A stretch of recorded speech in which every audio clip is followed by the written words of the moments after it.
Welcome to our channel. Today we how to secure your devices with Apple, full guide step by step clearly. Begin by checking your device's software version. Make sure you're running the latest version of iOS or macOS.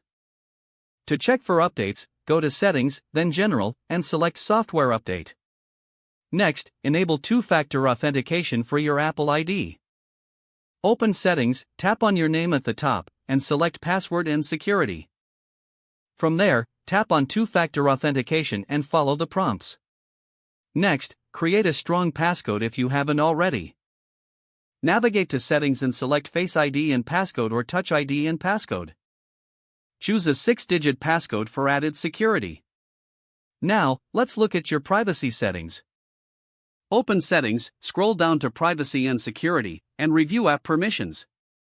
Limit access to your location, contacts, and photos wherever possible.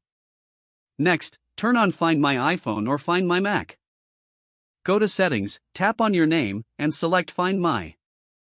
Activate Find My iPhone or Find My Mac to help track your device if lost. Consider enabling iCloud Drive for secure backup of your important data.